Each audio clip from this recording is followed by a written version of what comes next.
الحمد لله الذي جعل في تعاقب الليالي والأيام عبرة للمعتبرين وفي انصرام الشهور والأعوام ذكرى لعباده المؤمنين وأشهد أن لا إله إلا الله وحده لا شريك له أمر عباده بالاستفادة مما مضى وعدم الحسرة على ما فات وانقضى وأشهد أن محمدا عبده ورسوله المرتضى صلى الله وسلم عليه وعلى آله وأصحابه أهل الرضا وعلى من تبعهم بإحسان إلى يوم البعث والقضاء أما بعد فيا معشر المؤمنين ويا جموع المصلين أوصيكم بتقوى الله رب العالمين. قال الله تعالى في القرآن الكريم أعوذ بالله من الشيطان الرجيم يا أيها الذين آمنوا اتقوا الله ولتنظر نفس ما قدمت لغد واتقوا الله إن الله خبير بما تعملون. Hadirin rahimakumullah, hari ini adalah hari pertama di tahun 2021. Di saat pergantian tahun, banyak orang melakukan refleksi sekaligus membuat resolusi. Dalam bahasa agama, refleksi itu dinamakan muhasabah, yaitu renungan yang berisi evaluasi diri dengan harapan agar kita lebih baik lagi di masa depan. Sedangkan resolusi adalah keputusan besar dan berani yang harus diambil dan dilakukan untuk meraih kesuksesan di masa depan. Hadirin rahimakumullah, dalam kitab Ihya Ulumuddin, Imam Al-Ghazali mengusulkan agar refleksi dilakukan menyangkut 3 hal. Pertama, berkenaan dengan hal-hal yang diperintah atau kewajiban-kewajiban al-mafrudat. Seberapa banyakkah ibadah yang kita lakukan di tahun kemarin? Seberapa banyakkah harta yang kita sedekahkan? Seberapa banyakkah orang yang kita bahagiakan? Seberapa seringkah kita bantu orang yang dalam kesusahan? Seberapa seringkah kita berperan dalam kegiatan keagamaan dan kemasyarakatan? Pertanyaan-pertanyaan inilah yang harus ditujukan kepada diri kita masing-masing. Lalu yang kedua, kata Imam Al-Ghazali, berkaitan dengan hal-hal yang dilarang atau al-muharramat, yaitu dosa-dosa dan maksiat. Seberapa banyakkah sholat yang kita tinggalkan? Seberapa banyakkah keuntungan yang kita peroleh dari jalan yang tidak halal?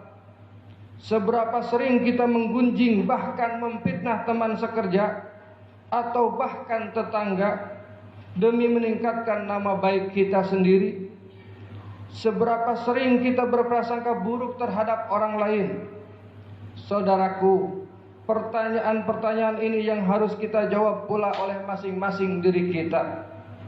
Menurut Imam Al-Ghazali, yang pertama dan yang kedua berkaitan erat dan tak bisa dipisahkan satu dengan yang lain. Sebab takwa terdiri atas 2 sisi. Sisi tindakan al-fi'li dan pengendalian al-kaf. Seseorang tak dapat bertindak produktif bila ia tidak mampu melepaskan diri dari hal-hal yang destruktif. Singkatnya, takwa tidak bisa dicapai dengan mengerjakan amal soleh berbarengan dengan mengerjakan kemaksiatan. Lalu yang ketiga, kata Imam Al-Ghazali, refleksi itu harus menyangkut evaluasi terhadap umur, waktu, yaitu usia atau perjalanan hidup yang sudah dilalui. Evaluasi ini penting agar manusia menyadari modal paling berharga yang diberikan Allah dan memanfaatkannya sebaik mungkin. Di sini kita disuruh pandai mengatur waktu, menguasai dan mengendalikannya untuk ibadah dan amal soleh, serta menambah ilmu dan istiqomah dalam kesabaran. Allah mengingatkan kita dalam surah Al-Asr, A'udzu billahi minasyaitonir rajim, wal 'ashri innal insana lafi khusrin illal ladzina amanu wa 'amilus solihati wa tawasaw bil haqqi wa tawasaw bis sabr. Demi masa, sesungguhnya manusia itu benar-benar dalam kerugian, kecuali orang-orang yang beriman dan mengerjakan amal soleh, dan nasihat menasihati supaya menaati kebenaran, dan nasihat menasihati supaya menetapi kesabaran. Hadirin rahimakumullah, seorang sahabat pernah berkata kepada kami, hidup manusia itu seperti sebuah buku. Sampul depan adalah tanggal lahir, sampul belakang adalah tanggal pulang. Tiap lembarannya adalah hari-hari dalam hidup kita. Ada buku yang tebal, ada pula buku yang tipis. Hebatnya, seburuk apapun halaman sebelumnya, selalu tersedia halaman selanjutnya yang bersih, baru, dan tiada cacat. Sama dengan hidup kita, seburuk apapun kemarin, Allah selalu menyediakan hari yang baru untuk kita, kesempatan yang baru untuk bisa melakukan sesuatu yang benar setiap harinya. Oleh karena itu, marilah kita mengisi hari-hari yang akan datang dengan hal-hal terbaik yang bisa kita lakukan untuk keluarga kita, istri dan anak-anak kita, saudara kita, masyarakat kita, bangsa dan negara kita. Marilah kita berdoa di tahun ini, semoga pandemi COVID-19 segera selesai. Yang meninggal semoga husnul khotimah, yang masih sakit semoga Allah sembuhkan, yang sehat tetap terjaga kesehatannya, yang belum bisa sholat bisa melaksanakan sholat, yang malas sholat jadi rajin sholatnya, yang malas ngaji jadi rajin ngajinya, yang sempit rezekinya semoga Allah lapangkan rezekinya, yang belum bekerja mendapatkan pekerjaan, yang belum dapat jodoh dipertemukan jodohnya, yang belum dapat keturunan diberikan momongan.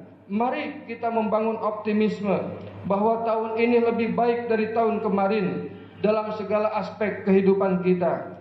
Semoga kita termasuk orang-orang yang optimis, beruntung dan bersyukur. Barakallahu li wa lakum fil Qur'anil azim wa nafa'ani wa iyyakum bima fihi minal ayati wa dzikril hakim.